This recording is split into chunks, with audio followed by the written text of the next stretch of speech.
이 나들목, 이제 나가는 몸이겠죠. 뭐 들어올 수도 있겠지만 예루살렘에서는 들어오고 또 여러 개에서 나가서 예루살렘에 올라가는 그 나들목에서 길목을 딱 지키고 구걸하던 거지가 있었어요. 이제 오늘은 이 거지 바디메오의 구걸이라 이런 제목으로 은혜를 사모했으면 좋겠습니다.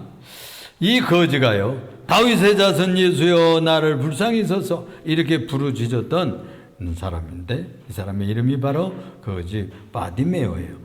디메오의 아들이란 뜻이에요. 바르가고 하는 것은 아들이란 뜻이에요. 디메오의 아들 바디메오 이렇게 불렸던 사람인데, 먹고 짖어도 그치지 않고 부르짖었어요. 이 주님께서 그를 불러서 소원을 물으시고 그에게 눈을 뜨게 하는 놀라운 기적의 은총을 베풀어 주신 얘기입니다. 이 애칭은요, 그가 예수 소문을 들었다는 증거입니다. 온 유대와 갈릴리에서 예수의 소문은 파다했습니다. 이 거지 바디메오의 애침은 바로 단단히 준비된 구호요, 기도라고 볼 수가 있어요. 만일 예수께서 만일에 여리고를 지나가신다면 얼마나 기다려야 되겠다. 그때를 고대하고 기다리다. 내가 이렇게 부르짖어야지. 이렇게 다짐했던 것이 분명합니다. 거듭거듭 아마 결심했을 거예요. 어느 날인데 운성거리는 이 무리가 지나갈 때 거지가 물었어요. 이 무슨 소리입니까? 무리가 대답해 주었습니다. 나사렛 예수가 지나가신다. 그러니까 냅다 소리지기를 시작하는 거예요. 다윗의 자손 예수여 라고 불러 외쳤어요. 이것을 볼 것 같으면요, 일러주기로는 나사렛 예수가 지나간다고 그랬잖아요. 그런데 이분이 불러대기로는 지금 다윗의 자손 예수여 이렇게 외쳤던 거예요. 이것은 그가 보지 못하는 장애를 가졌지만 그걸 다 알고 있었다는 말씀이 되는 것입니다. 이 나사렛 예수가 그렇게도 많은 기적을 이뤘다는 소문을 들었음이 분명하다는 말씀이에요. 그는 분명히 다윗의 자손 메시아다. 이분이야말로 다윗의 후손이다. 유대 전통적으로는 다윗의 자손이라 그러면 메시아라고 하는 전통이 있었어요. 그래서 다윗의 후손 중에서 메시아가 태어난다고 이사야서에서 거듭 예언하고 있지 않습니까? 그러니까 그 얘기를 다 듣고 알고 있었던 거예요. 그리고 이 나사렛 출신 예수란 분이 다윗의 자손이 아니면 그런 일을 행할 수 없다고 이분은 믿었어요. 그 소문을 듣고, 그리고 눈을 뜨게 했다, 또 나병을 깨끗하게 했다, 또는 안전병이 걷지 못하던 일을 벌떡벌떡 일어나게 했다, 무리를 걸으셨다, 또는 5,000무리, 또 아이들과 여인들과 같이 먹었으면 아마 10,000명은 먹었으리라. 이렇게 얘기하는 소문을 다 들었단 말이에요. 이분은 분명히 메시아다. 이분은 분명히 그리스도다. 이렇게 믿었던 것이죠. 그래서 이 전통적인 메시아라고 하는 예언을 믿었던 것이 분명합니다. 그래서 그는 여리고 나들목에 앉아서 기다렸죠. 언젠가는 그분이 여길 지나가실 것이다. 그때는 내가 이렇게 하리라. 다윗의 자손이라 외칠 것이라 다짐하고 결심했던 것입니다. 그러면 아마도 내 눈도 보게 하실 것이다. 이렇게 믿었던 것이죠. 복음이라고 하는 것은 소문입니다. 복음은요, 소식이에요.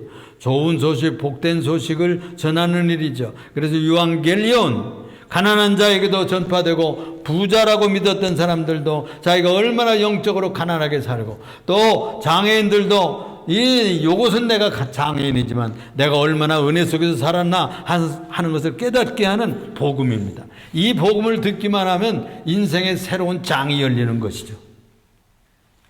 병든 자에게도 복음이 전파되고 억눌린 자에게도 자유케 하고, 또 한맺히고 억울했던 자들에게도 풀어주고 살판난 세상을 만들어 주시는 것이라고 하는 확신을 그는 가지고 있었던 것이 분명합니다. 두 번째 생각할 것은, 그래서 그는 그때를 기다렸다는 것이죠. 나사렛 예수가 자기 앞을 지나갈 때 얼마나 고대했겠습니까? 예수님이 언제나 여기를 지나가실까? 인생에는 때가 있는 것이죠. 이 크로노스라고 하는 보통의 때가 지나갑니다. 아침 먹고 저녁 되고 점심때 되고 공부하고. 그래서 보통 때가 지나가는 거예요. 그건 크로노스, 보통의 시간들이에요. 그런데 하나님이 찾아오시는 시간이 있어요. 축복이 찾아오는 시간이 있어. 기적이 일어나는 시간이 있어. 그걸 하나님의 때라고 그래요. 그걸 카이로스라고 그래요. 우리 인생에도 한두 번, 서너 여덟 번씩 우리 주님께서 찾아오셔서 눈 뜨게 해주시고 깜짝깜짝 놀라게 해주시는 이런 만남이 있어야 되는 것입니다. 때가 되었을 때 하나님께서 아브라함을 찾아오시지 않았습니까? 내가 네게 지시할 땅으로 가라. 내가 네게 보여줄 땅으로 가라. 그러면 너를 큰 민족의 조상이 되게 해갖고 내 이름을 창대하게 하리라. 이렇게 해주셔서 그 길을 쫓아갔어요. 그가 인생을 바꿨던 때가 75살이라고 그러지 않습니까? 갈라디아서 4장 4절에 보면 때가 참에 하나님이 그의 아들을 보내서 여자에게 나게 하시고 그랬어요. 때가 참에 여인에게 나게 하시고 율법 아래 나게 하신 것은 율법 아래 있는 자들을 속량하고 우리로 하나님의 아들의 명분을 얻게 하려 하십니다 했어요. 그리스도께서 때가 되었을 때 구원하러 오신 것입니다. 이렇게 예루살렘에 올라가실 때가 되어서 반드시 여리고 나들목을 지날 것이다. 그분은 거기서 만나서 내 평생 소원 한번 바꿔보겠다. 내 평생 소원 한번 이루어보겠다. 왜 그럴까요? 시편 36편 9절에 이 말씀을 내 침실에 그 커튼에 이렇게 써 있어요. 생명의 주여 생명의 원천이 주께 있사오니 주의 빛 안에서 우리가 빛을 보리이다. 주의 빛 안에 들어갈 때 빛을 보게 되는 겁니다. 그래서 주님을 만나야 거기 생명이 흘러서 나에게 들어오고 주님께 이때어져야 그 빛이 내 믿음의 차례를 통해 가지고 내게 흘러 들어오게 되는 것입니다. 그에게서 구원과 생명이 나오기 때문에 그를 만나려고 했던 것이죠. 야고보서 1장 17절에도 보면은 온갖 좋은 은사와 온전한 선물이 다위로부터 빛들의 아버지로부터 내려오나니 그랬어요. 빛들의 아버지로부터 내려오는 것입니다. 세 번째로 생각할 것은 그는 반대와 억압을 이겨냈어요.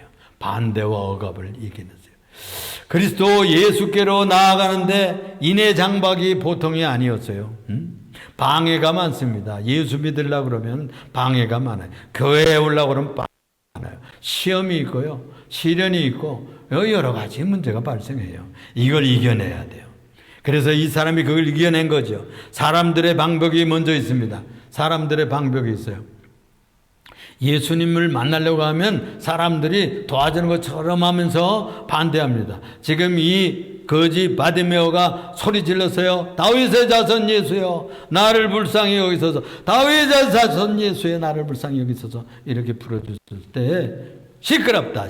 거지 자식이 뭘 이렇게 우리 주님 지나가는데 시끄럽게 하는 거야. 그런데 그 무리의 제어를 이겨냈어요. 무시했어요. 들인 채 하지 않았어요. 외쳐댔어요. 그래야 되는 거예요. 그래서 사람의 장복을 이겨라. 두 번째는요. 환경의 장복이 있어요. 여러분들 뭔 사업을 하든지 무슨 공부를 하려든지 그러면 누가 시끄럽게 하고 뭘 또 엄마가 뭐 이것 좀 해라 그러고 어쩌다 뭘 좀 공부 좀 하려면 그런 때를 저는 많이 기억에 남을 정도예요. 심부름 시켜요. 형우야 이거 좀 갖다가 형우야 나가서 뭐 장터에 가자 뭐 그러죠. 그러는 거예요. 그런데 그걸 잘 이겨내고 규칙대로 또 참고 해내야 되겠죠. 그리고 마지막에는 무슨 방해가 있느냐? 영적인 장애가 있어요. 이 사탄이 방해예요. 그리고 하나님과 연결되고 주님을 경외하려고 하면은 반드시 좋은 일을 하려고 그러면 마귀가 방해. 꼭 이때 해야 되겠어? 꼭 그때 해야 되겠어? 뭘 꼭 그렇게 해? 다음에 해? 뭐 이러면서 여러 가지 영적인 장애물을 갖다 줍니다. 유혹과 미혹을 그래서 우리들의 눈이 가리워져 가지고 거기에 떨어지면 안 되는 것이죠. 여러분들이 성경을 읽다 볼 것 같으면 혈류증으로 오랫동안 앓던 여인이 있었어요. 예수께 나가라고 소문을 들었어요. 이 여자도 예수님이 자기의 동네 앞을 지나간다고 그러는데 내 주님께 나아가서 내가 그의 옷자락이라도 만지면 나을 것 같은데 나가보니까 무리가 꽉 차가지고 요즘에 선거철이라 그냥 그 주자들이 나가서 뭐 하면 막 뒤로 몰려들더라고요. 그렇습니다. 예수님이 지금 지나가실 때 무리가 그냥 꽉 차는데 그걸 헤집고 나갈 수가 없었어요. 그렇지만 염치불구하고 막 헤집고 나갔어요. 그래가지고 그분 옷자락을 만들 수가 있었던 것입니다. 그래서 그의 능력이 그에게 들어가서 그의 혈육 근원을 마르게 하고 깨끗하게 해주셨어요. 여러분, 예수께 나가려면 체면이, 수치 또는 방해, 비난, 조롱, 또 규칙이 있어요. 이분은 혈류증 앓는 여인들은요, 사람들한테 다른 사람을 터치하면 안 돼요. 부정 타는 사람이야. 어디에 앉았다가 일어나면 거기서 그 자리까지 더럽다, 부정 찼다, 이렇게 해서 그걸 빨아야 돼. 그게 레위기에 그게 다 나와 있어요. 그런데도 불구하고 그 규칙을 어기고 나갔어요. 여러분, 우리가 주님을 찾아 나아갈 때는 어떤 세속적인 규칙, 성공하기 위해서는요, 도전해 나가야 돼요. 어떤 원칙도 깨고 나가야 되는 그런 도전을 해 나갈 때 성공의 미래가 열리게 될 줄로 믿습니다. 우리들의 불타는 소원을 그 무엇도 막을 수가 없는 것이죠. 여리고요, 지금 나가는 그 길목에 기다리고 있었지만은 이 여리고에 들어오는 길목에서는 누가 지키고 있었는가 하니 예수님 보려고요, 뽕나무에 올라갔던 세리장 삭개오가 있었어요. 이분이 무리 때문에 키가 작아서 시선이 방해를 받아 그러니까 뽕나무로 기어 올라갔던 것입니다. 몸은 뚱뚱하고 키는 작고 올라가기 힘들었겠죠. 그렇지만 체면 불구하고 세무서 소장쯤 되면 체면이 있었을 거 아니에요. 그런데 그런 거 다 두려워하고 그냥 기어 올라갔어요. 그런데 예수님께서 지나가시다가 언제부터 삭개오를 아셨는지, 삭개오야 내려와라, 오늘 내가 네 집에 유해야겠다. 놀라운 만남을 가지게 됐어. 어떤 도시에 한 과부가 있었어요. 한 과부가 있었어요. 너무나 억울한 문제를 안고 있었어요. 너무나 한스러운 인생을 살았어요. 이 한스러운 문제를, 이 억울함을 어디 가서 풀을까? 재판관을 찾아갔어요. 그 도시에 재판관을 찾아갔는데 이 사람은요, 사람을 무시해. 거들떠 보지도 않아. 과부 같은 사람 한 사람 와가지고 뭐 주걱대고 얘기하고 눈물 흘려도 웃긴다 이거예요. 사람을 얼마나 교만한지 거들떠 보지도 않았어요. 그런데 이 과부는 그런데 자주 갔어요. 한두 번 간 게 아니에요. 3번, 4번, 5번, 6번 들어준다고 할 때까지 갔단 말이에요. 그래서 귀찮아서, 여기 보면 예수님께서 하신 말씀이에요. 그게 귀찮아서, 번거로워서 할 수 없이 해결해 주었다고 그랬어요.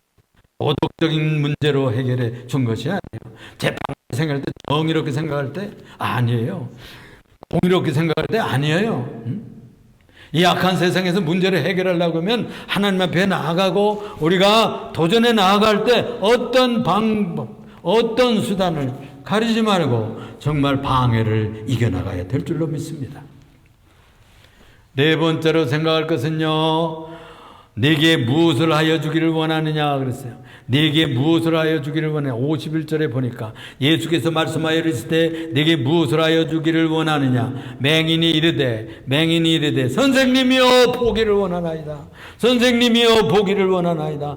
예수께서 이르시되 가라, 내 믿음이 너를 구원하였느니라 하시니 그가 곧 보게 되어 예수를 길에서 떴으리라. 다른 본문에 볼 것 같으면 길에서 뛰고 찬송하며 영광을 돌렸다고 그랬어요. 여러분의 가장 뜨거운 소원이 무엇이에요? 하나가 있다면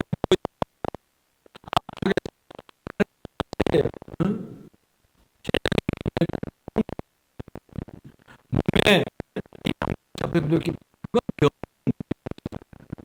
여러분, 공부 잘하려면 어떻게 했겠어요? 지혜와 총명을 주옵소서 그러면 되는 거예요.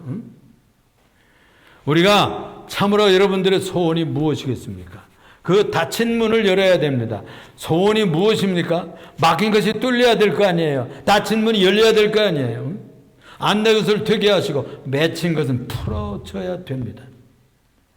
여러분의 가장 뜨거운 소원이 무엇입니까? 솔로몬이라는 왕을 알잖아요. 이분이 왕이 되어가지고 젊은 왕으로서 기브온 산당에 올라가서 번제를 드리는데 한 100마리 드렸으면 될 거 아니에요? 그런데 이 사람이 200마리, 300마리, 500마리 아니 그냥 1천 번제를 드렸다는 거예요. 1천 번제. 간절한 소원이 있었기 때문에 그랬겠잖아요. 나라를 처음 맡아가지고 이 나라를 어떻게 통치해 갈 것인가 하는 문제가 그의 가슴에는 큰 퀘션으로 남아 있었어요. 그래가지고 그 문제를 해결하기 위해서 하나님 앞에 나아가 기도한 것이죠. 예배한 것이죠. 제사를 드린 거예요. 제물을 드리면서 그 소원을 아랬을 거예요. 1000마리의 양을 드리면서 하나님 앞에 간구했던 것입니다. 여러분 소원이 있습니까? 기도의 번제를 드리세요. 눈물의 제단을 쌓아보세요. 소원의 한숨을 쉬면서 주 앞에 한번 통곡하면서 기도해 보세요. 부르짖어 회개해 보세요. 여러분들 다윗의 자손 예수여 나를 불쌍히 여기소서. 이 문제를 가지고 부르짖어 보세요. 그러면 주님께서 들어주실 줄로 믿습니다. 들어주실 줄 믿습니다. 그 밤에 솔로몬의 잠자리에 꿈으로 주님께서 하나님께서 찾아오셨다는 거예요. 찾아오셔서 묻는 겁니다. 내가 내게 무엇을 줄고 내게 구하라. 네가 무엇을 원하느냐 내게 말하라. 주께서 내게 이 큰 수많은 백성을 주는데 헤아릴 수가 없사오니 내게 듣는 귀를 주시옵소서. 지혜를 달라는 말이에요. 그러니까 주님께서 너무너무너무 기뻐하셨어요. 하나님께서 너무 기뻐하셨어요. 네가 원수를 멸하든지 부자가 되게 하든지 영광을 받는 뭐 그런 것이라든지 뭐 큰 권세를 주고 또 군대를 이렇게 해서 정복하게 해달라든지 그런 소원이 아니고 네가 내 백성을 잘 다스리기 위해서 지혜를 구했으니 내가 너에게 지혜도 주고 무기도 주고 영화도 주고 권세도 주리라. 덤으로 그냥 플러스 알파로 그냥 채워주었던 겁니다. 그렇습니다. 가장 핵심을 구해야 돼. 하나님의 뜻을 이루기 위해서 자기의 간절한 진정한 소원을 위해서 기도하면 주님께서 다른 것까지 열어주시는 거예요. 꼭 그것만 주시는 것이 아니에요. 선물 줄 때 이쁘면 다른 것도 주는 거예요. 덤으로 주는 거예요. 시장에 가서 뭐 이렇게 물건을 살 때 너무 깎지 않고 뭐 이러면 그 장사하는 이들이요 더 얹어줘요. 아유 고객은 참 신사십니다. 멋집니다. 그러면서 더 얹어줘요. 더 얹어줘. 그렇습니다. 룻의 시어머니 그 룻이 자기를 따라와서 이 젊은 과부가요 저 모압에서 자기를 따라왔어요. 신랑도 죽고 시아버지도 다 천국 갔고 큰 동서도 다 자기 고국으로 돌아갔어. 그런데 늙어 빠진 이 시어머니를 나오미를 터덜 돌아왔습니다. 돌아가거라. 돌아가서 인생을 고치고 너 팔자 고쳐야 되지 않냐? 뭐 이러면서 권면을 했어요. 아닙니다. 나는 이스라엘의 하나님을 섬기고 당신의 하나님을 섬기고 당신의 고국에서 내가 어머니 묻히는 곳에 나도 묻힐 거예요. 이러면서 따라온 거 아니에요. 그래가지고 와서는 이 여름에 보리 이삭을 주어요. 밀 이삭을 주어가지고 시어머니를 복양하고 하는 그 소문이요. 이 베들레헴에 쫙 퍼졌어요. 그래가지고 그 모압 여자지만 참으로 효도한다더라. 참 사람이 됐다더라. 그 여자가 젊지만 참으로 아깝고 귀한 여인이구나. 이런 소문이 쫙 퍼졌어요. 이제 보리 추수가 끝나고 이삭 주기가 끝나는 때 이제 타작 마당에 마감이 되기 시작합니다. 이때 기도 중에 있던 룻이 시어머니 나오미의 코치를 받습니다. 코치를 받아. 하루 저녁에 이런 코치를 하는 거예요. 얘야 네가 내 인생을 바꿔줘야 되지 않겠냐. 내 인생을 변화시켜 줘야 되지 않겠냐. 내가 인생을 바꿔 살아야 되지 않겠냐. 내가 하라는 대로 하려무나. 그러면서 오늘 밤에 목욕 재개하고 그리고 향유를 바르고 머리에 기름을 바르고 그리고 새 옷을 입고 내가 명하는 대로 가거라. 그래가지고 지금 보아스라는 그이가 내가 이삭 줍던 그 밭에서 낫가리에서 타작하고 너무나 기뻐서 아마 거기다 자리 깔고 거기서 그분이 주무실 거야. 그러면 사람에게 보이지 않다가 밤늦게 팔찌에 이불을 들고 들어가거라. 그렇게 코치를 했어요. 코치를. 여러분 그 얘기를 이 여인이 알아들었어요. 그가 사랑하는 존경하는 시어머니가 자기 인생을 새롭게 해주려는 코치인 줄 알았어요. 그래서요. 나이를 묻지 않고 그 보아스 얘기가요. 나중에 그 진행되는 데 보면 나와요. 네가 나이를 막론하고 내가 나에게 오려 했다는 것은 참 아름답구나. 그래서 그를 거두어줘요. 그가 발치입을 들고 가만 자다가 뒤척이다 보니까 누가 옆에 발치에 걸리는 거예요. 이게 누구냐? 이게 누구야? 그러니까 이렇게 여쭙니다. 나는 당신의 시녀 루시오니 당신의 옷자락으로 나를 덮으소서. 여러분 이 멘트가 얼마나 멋집니까? 얼마나 멋지잖아요. 고상하고 아주의 사랑을 호소하는데 이렇게 멋지게 이렇게 지혜롭게 표현을 했어요. 젊은 과부가 고국을 떠나서 시어머니를 섬기다가 이제 그 명을 받고 하나님의 뜻으로 받아들이고 믿고 개가해서 그가요 다윗 왕가의 조상이 되는 거예요. 조상이 되는 거예요. 할머니가 돼요. 다윗의 참으로 맹인이요 거지였던 이 바디메오는 내게 무엇하여 주기를 원하느냐 이렇게 물었을 때 뭘까요? 아니 맹인이 뭐 눈뜨기 원하는 것밖에 다 있겠어요. 저요 보기를 원하나이다 그랬죠. 보기를 원하나이다. 그랬을 때 주님께서 그 믿음을 격려했어요.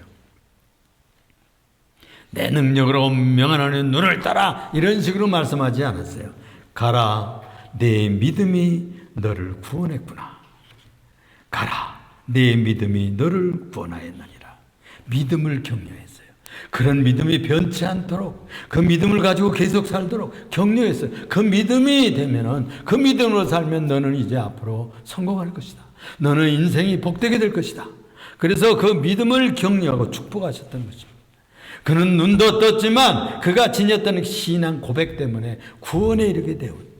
구원에 이르렀다는 말은 눈만 떴다는 얘기가 아니에요. 그의 영혼도 구령받았다는 뜻이 되는 것입니다. 이런 은총을 입었어요. 거지 인생, 장애인 인생이었지만 몸도 완전해지고 영혼도 구원받는 경지에 이르렀던 것입니다. 인생은 누구를 믿고 따르느냐에 인생이 결판납니다. 운명이 결정됩니다. 그렇잖아요. 여성들은 어떤 남편을 만나느냐, 또 남자는 어떤 아내를 만나느냐, 또 자녀들은 어떤 부모를 두고 있느냐, 또 부모들도 남은 생애가 그 자녀들을 어떤 자녀들로 성공하고 미래가 열리느냐, 이에 따라서 기쁨이 좌우되는 것입니다. 그렇습니다. 무엇을 믿고 사느냐로 인생이 전환이 되고요. 어떤 분을 만났을 때에 인생이 변혁이 되게 뒤집어지는 겁니다. 결판나는 겁니다. 반전의 역사가 일어나는 것입니다. 이 맹인의 인생, 거지의 인생, 정말로 여기 볼 것 같으면요, 그의 옷을 벗어버렸다는 얘기예요. 그가 지녔던 거지 발사계 같은 그 냄새나는 거지 옷을 벗어버리고 뛰쳐 일어나서 오라 부르셨을 때 뛰쳐 일어나 그에게로 달려갔다는 겁니다.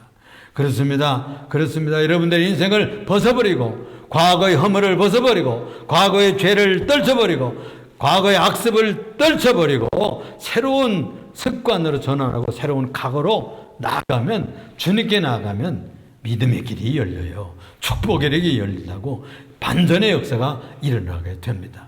여러분의 인생과 가정에, 또 여러분들의 사업에 그런 반전의 역사가 일어나기를 주님의 이름으로 축원합니다. 축복합니다. 기도하겠습니다. 사랑이 많으시고 은혜가 풍성하신 주만군의 하나님 아버지, 감사와 찬양과 영광과 존귀를 주 앞에 돌립니다. 오늘 주 앞에 나와서 이 바디메오가 예수님 지나간다는 소리를 듣고 하셨고, 다윗의 자손 예수여 나를 불쌍히 여기소서. 그들이 방해하고 막았을지라도 다윗의 자손 예수여 나를 불쌍히 여기소서. 부르짖었을 때 그를 불러 은총을 베푸시고 치유의 능력을 바라사 눈을 뜨게 하셨을 뿐만이 아니라 그 영혼을 구원하는 길로 인도해 주셨습니다. 사랑하는 주 예수 그리스도시여, 우리들의 가정들의 문을 열어 주시옵소서. 우리들의 사업의 문을 열어 주시옵소서. 우리 인생의 길을 열어 주시옵소서. 우리 교회의 미래를 열어 주시옵소서. 이 조국과 민족의 길을 열어 주시옵소서. 이제 6월 3일 대선이 있습니다. 반전의 역사가 일어나게 하시고 축복의 역사가 일어나게 하여 주시옵소서. 우리 구주 예수 그리스도 이름으로 기도드려